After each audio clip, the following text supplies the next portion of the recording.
look at the situation and you have to make an evaluation at that point. Which one would build a wall? Which one would bring it down? There has to be an evaluation. Does that help? Does that answer your question? I'm trying to relate. For example, like Okay. you heard, right? You wear some like bright colors just now. I wanted to relate to that one, at least to get people's attention. Okay. And you dress up in such a way, depending on the occasion, to get people's attention towards you, right? Of course. This is another way of looking at it. But do I wear a red dress to a funeral or do I wear a black dress? Do I wear a black dress to a wedding or do I wear a red? You see what I mean? You can wear a red dress to a funeral if you want to get noticed.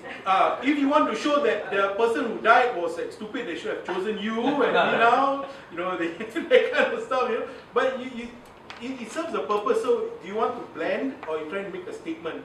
What is your statement trying to say? So again, you see, you have to think about the effects of these three things onto the audience. It's always an audience is a two-way street. Communication happens both ways. If it's just one way, it's not communication, it's just communicating. There's no communication happening.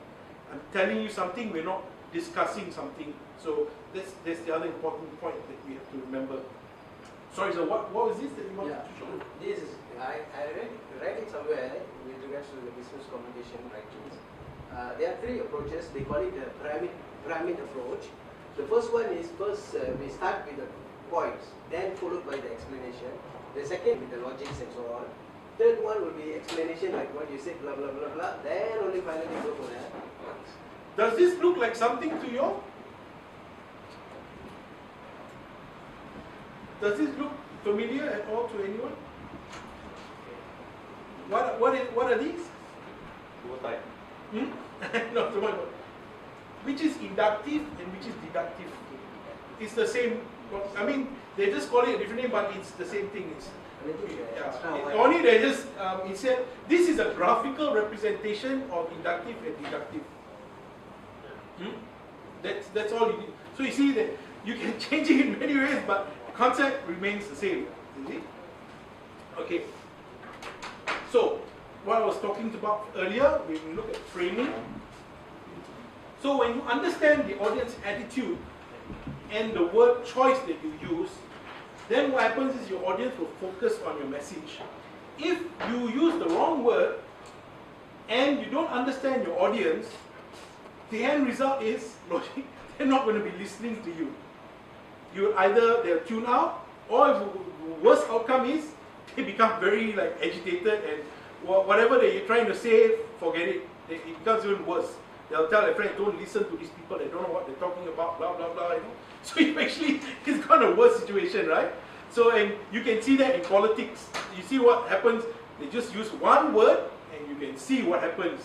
Because they don't understand, they might even understand and they know it, that's why they do it.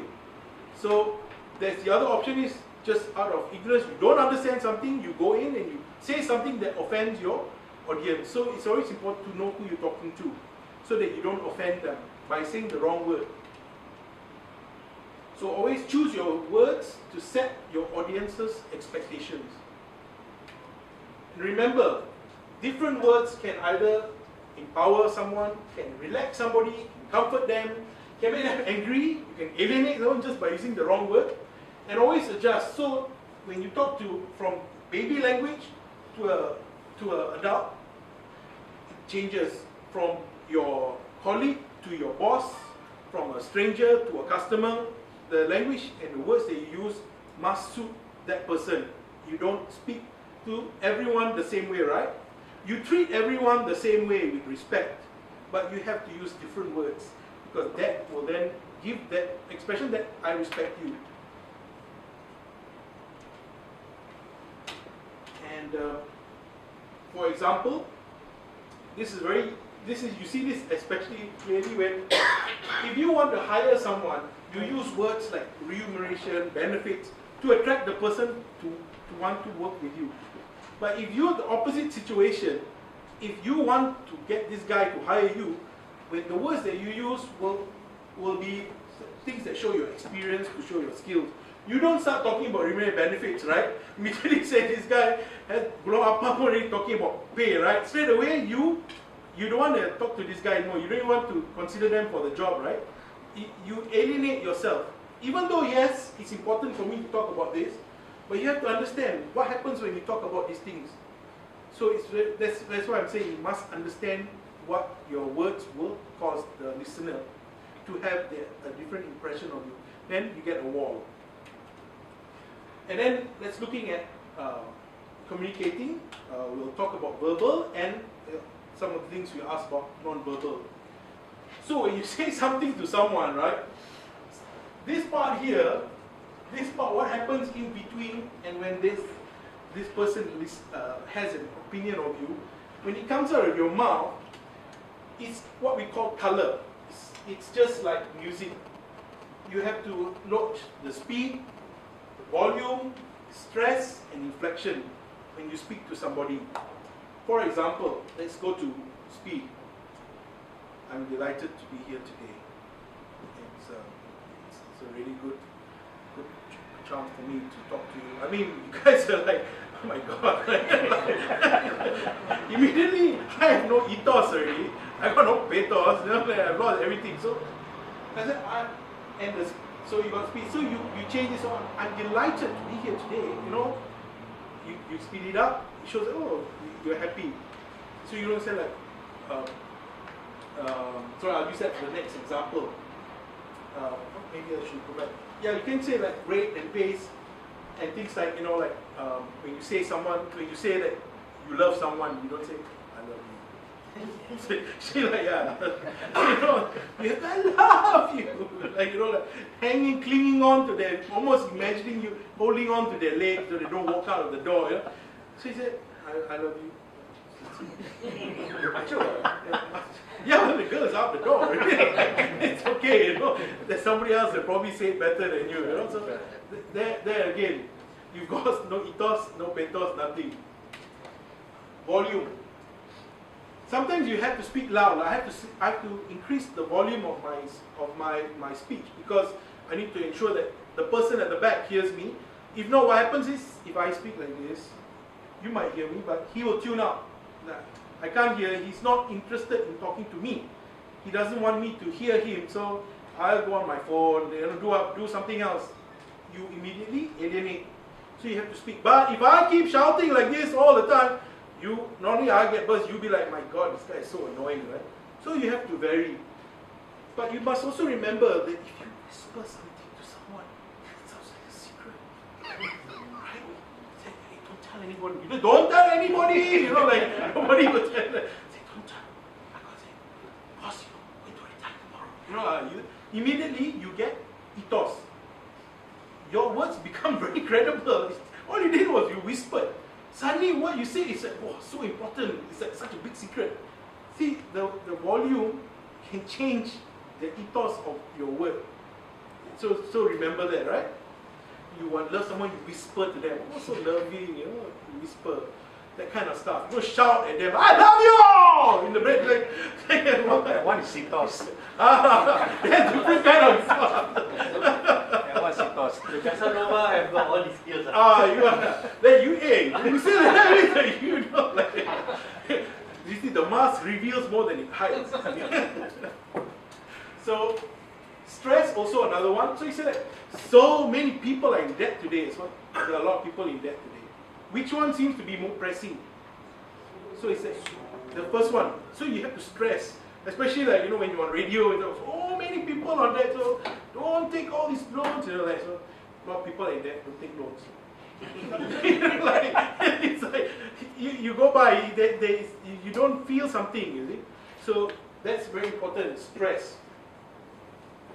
When people give speeches, what they do is they can have stress points. When you write something, you put a mark, so to make sure at that point you go louder or you go softer. Those are very important. Inflection, your pitch, raising your pitch and lowering your pitch becomes distracting. For example, if you pitch wise, police, jangan bergerak. I mean, you just keep walking right. Police, jangan bergerak. You're like, oh, You know, the volume gives you ethos. So that's why you have a high-pitched person, be hard to be police officer, right? No ethos, sir. Say maybe you work back office, you don't go and deal with them, because immediately you will erode the ethos because the voice, you know. So you have to have a thing. So you can practice. Some people they practice. So when you want to make yourself more credible, you have to lower your voice. It's not lower as in softer, but deeper. So like you must speak like this. I mean, not like a transvestite, but you got to like kind of like just make it deeper, so there is a little bit more ethos and credibility in your voice.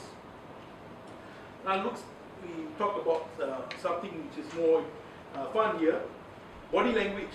So when people do this, you see now a lot of politicians, they squeeze finger. This is a bit less intimidating. Like, we are here, we want to help you, as opposed to this. Oh, sorry. This never point. I mean, in Asian culture, we already been taught from a young age, you don't point. I mean, the first thing I learned when I was in Terengganu was this. It's like, or the other one is, they go, no, they cannot point, it's rude, so they, right? If you're from the East Coast, you know, that's how people point. It's very rude, but you know, they point at, what happens is when you start pointing at people, they build a wall, they feel threatened, so you are putting up barriers to communication, alright? So these are ways. So when you talk to someone, unless you really want to point the finger at somebody, you do, but remember, this is very offensive and it's threatening, both to the listener and for you as well when you do that. The other one is the palm and hand gesture. So you notice footballers say, I didn't trip, he tripped himself, he fell, like, gole, I wasn't near him, you know, they do this. So they like to do this. So when you see this, the palm up, so they open, non-threatening, hi.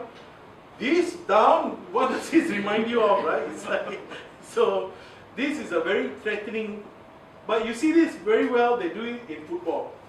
When the referee wants to calm the situation down, goes like this, like, okay, be calm, don't everyone cool down, don't get excited. But when he got, I can't do anything, you know, like it is a fair thing. He does this. So you see this difference? It looks like nothing, but it can calm the person down. And but if you do the opposite, where it'll have the opposite effect. So always remember what this and this means, right? Of course, just now we went through this, which is like arms crossing, like this. So whenever you talk to someone, try to remember, don't do it. Some people do it, it's comfortable. The most famous story about this is when, if you all remember the 97 crisis, when Indonesia had to go under IMF, assistance. Michel Camdesus was the IMF director. He came and Suharto had to sign. And the famous picture was he was standing like this behind Suharto. And there was a lot of outcry. They said that, you know, the Western powers are looking down on the Eastern. But he already said later that he wasn't doing that because he said that his mother taught him, if you don't know where to put your arms, just hold them as well. So he said he didn't know where to put his hand, so he did that. So that was a natural reaction for him. So that's why I say body language is also important to remember. It's a natural instinct. It just could be this is how you always act. But you must understand, when you do this, the person that's looking thinks something else. So that's why I'm saying, it's not to say it's wrong, but the perception would be this. So what you're trying to do is lower the barriers of communication, right? So try not to do this. And the worst is this, you clench your fist and people see, oh, like really angry. So try not to do it. It could just be, like we said, it's a comfortable position. I'm like fat, so it's actually quite comfortable for me to rest my hand here, like a table kind of thing. So then it pushes me forward. But I have to realize that what happens is the audience might feel, you know, kind of like off. So I said, okay, even though it's uncomfortable, keep my hands down. So this is because remember, you're being seen by the public. If you're at home, you want to cross, you watch TV, it's up to you. No one's going to say anything, but just be mindful of this. And also things like, you know, scratching when you're on radio. I mean, radio not like TV. You know, you normally start scratching yourself. Don't do that. You know, always remember where your hands are. That's the other thing. just keep thinking, where are my hands? Where are my hands? You know. And then you've got common gestures like mouth. People do this. Also, when it's a kind of form of lying, or you're trying to hide something. When you do this, it's a. Some people are just like that, but people might think that if they understand body language, they think that you are lying or covering. Even the nose touch, also this one. It could be itchy. If you do it once, okay, but no, if you do it more than once, then it could be just an itch. But you find when you answer a question, you keep doing that. Answer a question, you keep doing that. It becomes a pattern, right? It's not a good pattern. So you got evaluating gestures. You see people. You know, when you see someone you're talking and they're looking at you like that, you already know that they're not listening to you. If they're not listening to you, you have to ask, okay, am I using the wrong words? What could I say?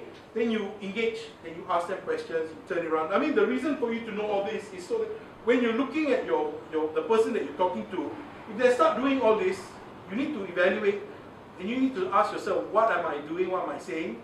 Maybe they're tuning out. Then you have to change your strategy. So this is a famous 3 pictures of Clinton. Let's say he's interested, he's like this, and then critical. It could be like, doesn't mean he's lying, but it's just like, you got to see in totality. And of course, the last is very simple, board. So you got to always look at your audience. Nervousness, stress. So when you look at the person you're talking to and they start fidgeting and all that, they're nervous. So you got to ask yourself this question: why are they nervous? Am I making them nervous?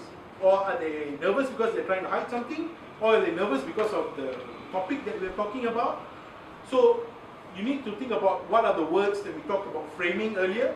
What are the words that you can use to reduce this nervousness, to bring them back and calm them down so you can get through. Because if you're nervous, it's very difficult for you to listen to what somebody is saying because you are doing too many things. Your nerves are getting the better of you. So you must know that about your audience. Pulling of the ears. The other one is if you see people like this indecisive. It shows they're very indecisive. So when you maybe for sales staff, when they're trying to close the sale and you see the client, they do all this, then they change their tactic. Then they start throwing in offers, free gifts, things like that. So for you, when you're trying to give your clients some options and they can't be decisive, and you can see this, maybe that's the point. You then engage them further to give them more comfort so that they feel more comfortable with what you're offering them. Yeah, this is the famous eye rub, which is when you're lying. The most famous one is when Clinton and Monica Lewinsky, when they asked him the question, he did that. You see, and after that, everyone's like, yeah, it's a natural. Your body cannot lie unless you've trained. Some people they can, like all the con men and all that, but they got years of training their bodies not to reveal their true emotions. Our bodies always reveal our emotions because you cannot, you can't really control your heart rate unless you have all the training to control or not. It'll just go depending on whether you're happy, sad, you sweat, or you can't control it. That's why body language is very important. It reveals what you verbally are trying to hide. That's why it's important to understand this. Of course, in terms of women, they're very good. They don't do this with their eyes, so they don't do it with their nose. They don't do their eyes because they got makeup and they know to smudge their eyeliner or mascara. So they train themselves not to touch their eye area because they spend a lot of time doing the eyes. It takes you're natural. You don't need to wear makeup. That's why. So added advantage. But for those who use a lot of makeup around their eyes, they'll never touch the area. It takes a lot of time. Of course, they also look at the ceiling and the floor to avoid eye contact. So that's not good as well. So you're talking to someone and they don't want to look at you. There's something wrong already. The neck scratch, this one. So when you talk to people, they start doing this. This is another sign that they're uncomfortable, trying to hide something. It could be that they just have a tight, if like say, this is tight, I'm trying to pull it, but if you look at them, it doesn't look very tight, and they just keep tugging at it. It shows that they're uncomfortable with something. So when you're sitting at the client and the the guy keeps doing this as you're talking to him, you need to stop and ask, what are their concerns. Then maybe there's something that they're not happy about. That's the time to ask them. So if the reason if you don't and you continue, what happens is you've lost them or you wasted your time talking to them because they're not listening to you or they're uncomfortable and they have a negative perception. Next is, let's look at AKPK in the news. Now we're moving towards the media side. So as you can see, you guys come out in the news very often, so it's very important that you understand what you'll say, because the implication is you might say it to this person. You may not be a reporter for all you know, but the guy that you're talking to, his friend is a reporter, he goes and tells his friend that, and they run a story. This is what AKPK agent told me. So you could still come out in the news indirectly. So it's very important to be careful of what you say all the time. The minute you, like say, the minute you put on the uniform, the minute you're in the office, we say, the Americans say get your game on. The minute you're on, you have to understand, you can never say anything without any implication. You must remember you represent AKPK 24/7. Doesn't matter where you are. So it's very important to know that. Of course, our madam, and now we're on radio, even more so. What do the media look for? As you all know, media, they always look for sensational news. Boring news, nobody wants to read. That's why the number one, who knows what's the number one newspaper in Malaysia? Metro, tabloid. So, and what is it?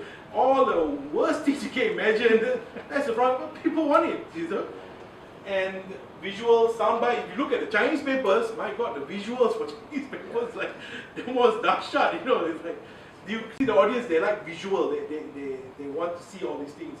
The gore, then we call soundbites, and human perspective. People want to hear stories that they can relate to. I don't want to hear about the story about, oh, boo-hoo, the billionaire suddenly can't pay his phone bill. Like, come on, I want to know about somebody that I can relate with, the same problem, the same boat. So when you say something to me, I listen to you. Alright? And the media will always look for you for information, for validation, for clarification, for statements. So this is in the terms of why you need to speak to the media, why you need to communicate, because they always look for this. So like we were talking about, let's look at questions, and I think this was the question you asked earlier. So there are different types of questions and techniques to handle them. First one, we call it needling, or in Malay we call it batu api. So they say, come on, don't expect us to believe it. It's like batu api. So what you must do, important, stick to your guns. Don't change your story, and don't be evasive. The media, they love it if you try to not answer a question, try to argue them, they love that stuff. Just reinforce your points, and always reinforce with a positive point. We did the tell what tell, the steps. Go back to your point. False facts. The guy will suddenly, sometimes they can give you a false fact, either they're just plainly ignorant, they got the wrong message. Sometimes it's purposely they give you a wrong fact. They say, oh, 1 out of 1,000 people are not bankrupt. And first you must clarify the fact and ask them for the information. You know already it's not true. Oh, where did you hear that from? Where did you get this information? You can ask. Because one is you immediately, you take away the ethos. Now when he gives you this point, right, he's got the ethos. So you take that away. So you say, where did you get it from? I don't think that, then you just say that, you make a positive point, it's actually only 1 out of 30,000, 50,000 today, something like that. You correct it and you make a positive thing. Do not validate him, okay? The next one is the reinterpretation of your words. So what you're trying to tell me is there's a failure in the financial system, so you don't repeat. There's no failure in the financial system. You just say that, you go directly to say the financial system is sound, it's blah blah blah. You don't use the same words and give in the ethos, okay? And you use a positive point. Then the other one is putting words in the mouth. So you're saying now that all the banks are uncontrollable. You can't do anything for them. So you say, don't fall for it. But he's trying to put. So he said that there are measures now in place, and now it's now more rule based. Instead of prescriptive base is the banks are supposed to exercise more caution and diligence. So in your own line of work, you can tweak this, but you get what I'm trying to come at, right? The most important is this, the technique. These kind of questions can be anything, but you must understand what type is it. Is it the batu apitai? Is it the putting words in your mouth? So the counter it is by redirecting the source. The next type, you got the false assumption. The guy already said, oh, so you mean that means like that? You identify that it's a false assumption, and then you correct it. No. You can say no. You can say no, that's not the case. It's blah blah blah blah.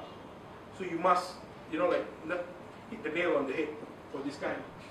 Then there's a hypothetical question. What if, so this one, identify, say, now that is a very hypothetical situation, which is very unlikely to occur. And then you say relate, but in the unlikely event that this could happen, this is what we can do.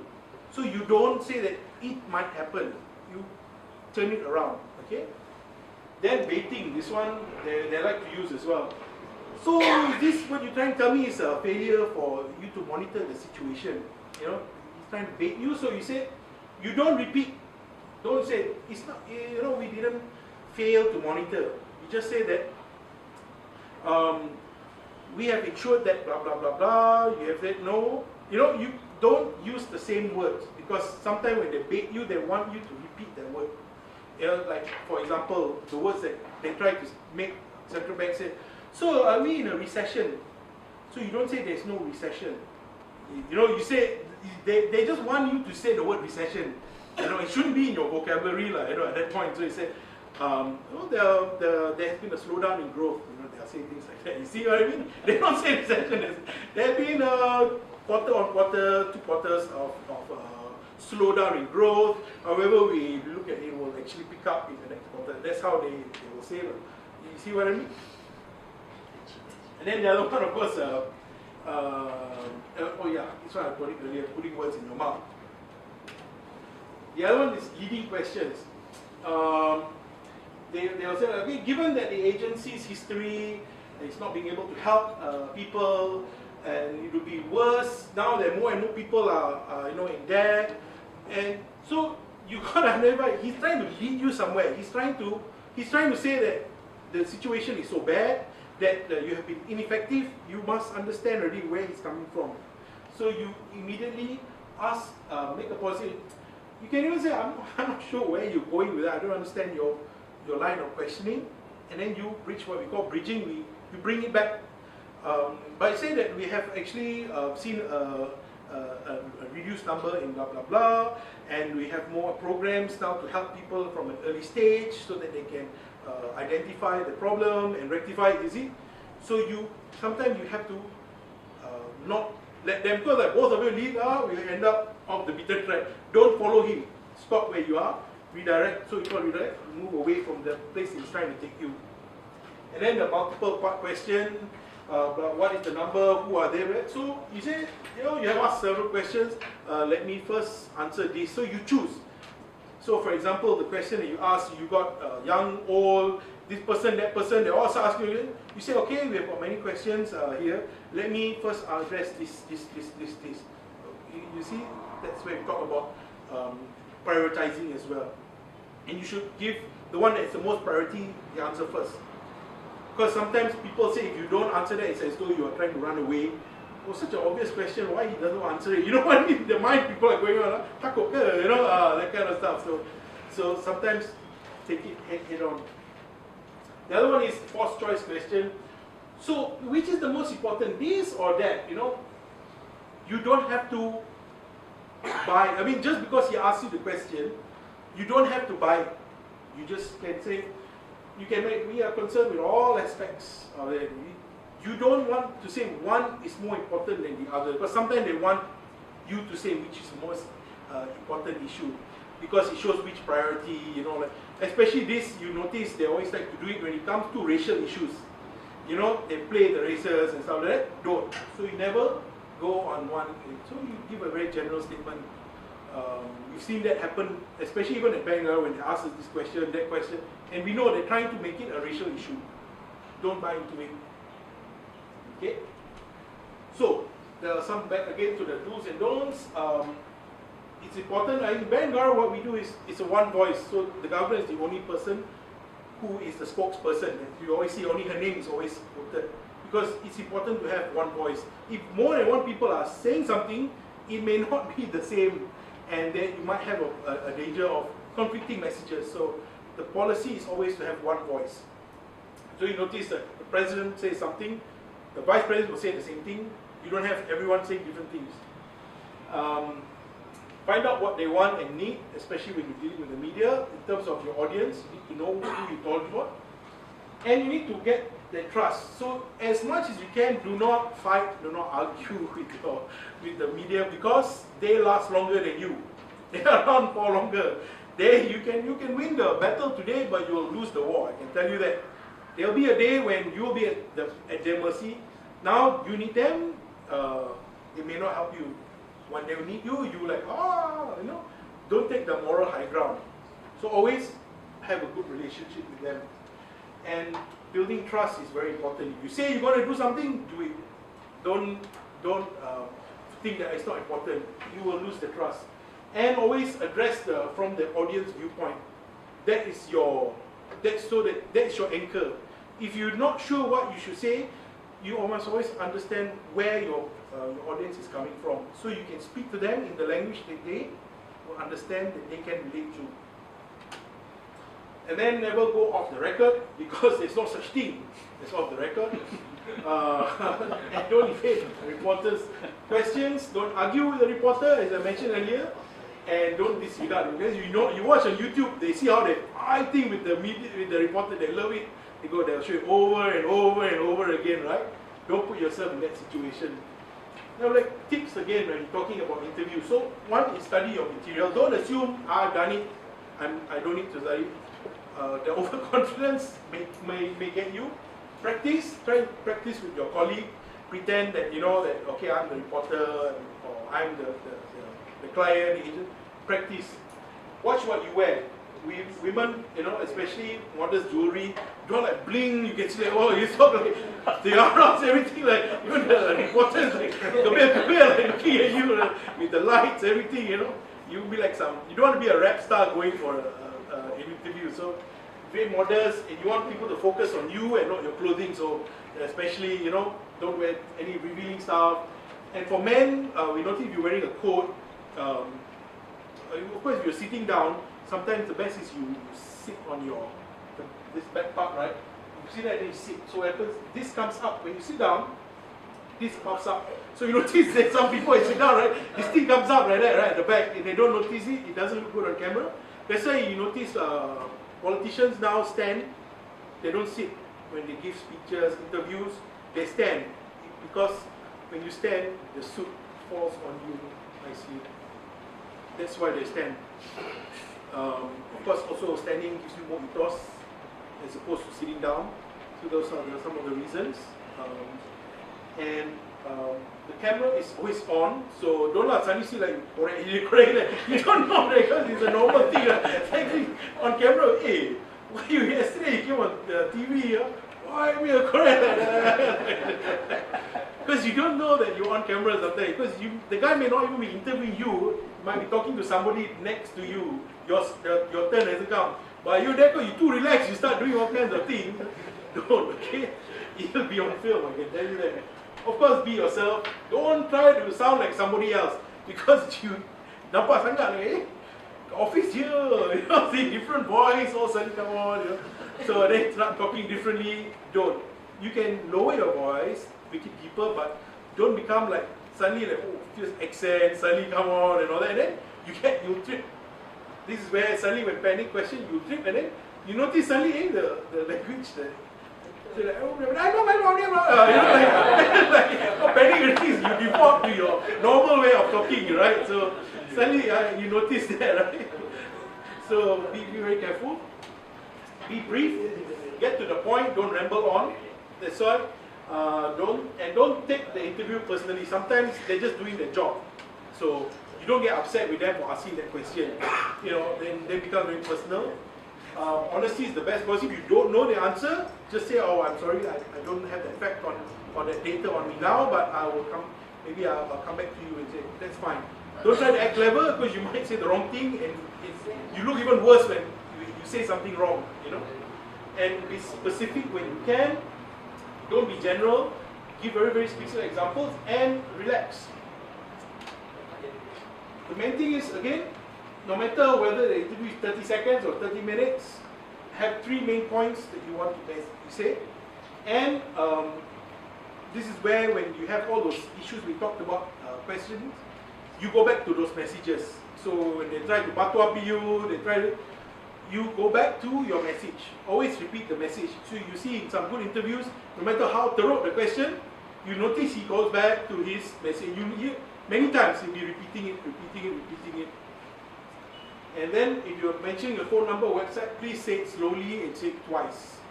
Don't you get upset when you hear the radio or the number, and blah, blah, blah, blah, then you want to call the number, you can't, right? So always take your time, say it twice. Now, nervousness. How do you address nervousness?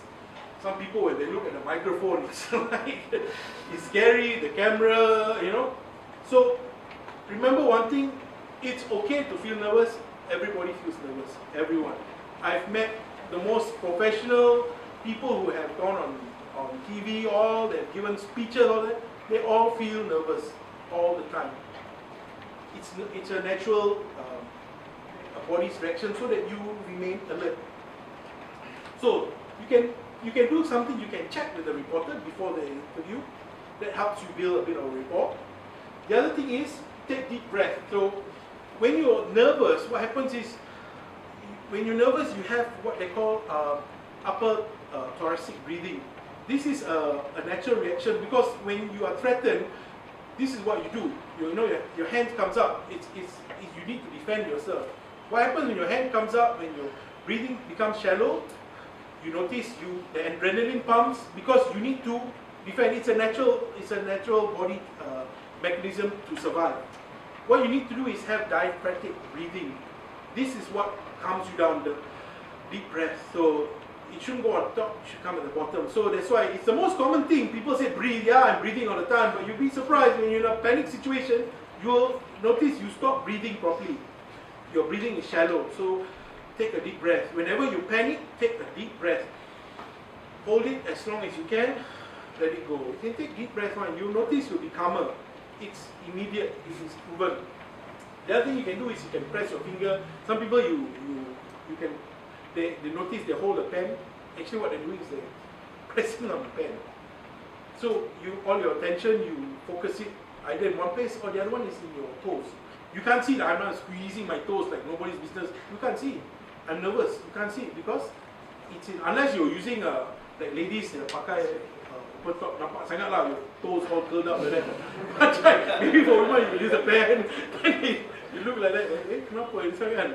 So, but if you're wearing shoes, you can actually do that. You can get away with it. That's one way to counter nervousness. Remember, keep calm and carry on. Don't worry, okay? Whatever it is, just keep calm. That's very important. Or not, everything goes out the window. Remember, nothing is off the record. If you don't want people to know about it, do not say it. That's the number one rule. It can't help you. If you say, oh, I gave confidence, no. Gave a word, no. If you don't want people to know about it, don't say it. Again, always remember, when you communicate, what I say to you and what you hear may be different. So there's always this perception versus reality thing. And this can occur, again, because of barriers that you might, when you say the wrong word, when you don't understand your audience, they have a wrong perception of you, so you need to understand. So in these things, it's good that you understand who you're talking to, understand the issues so that you can remove all this when you're talking to them. And again, remember, have your main points, go back to your points whenever you can, and reinforce the points as many times as you can. And what you say will get you where you are. Remember that. Do not paint yourself into a corner.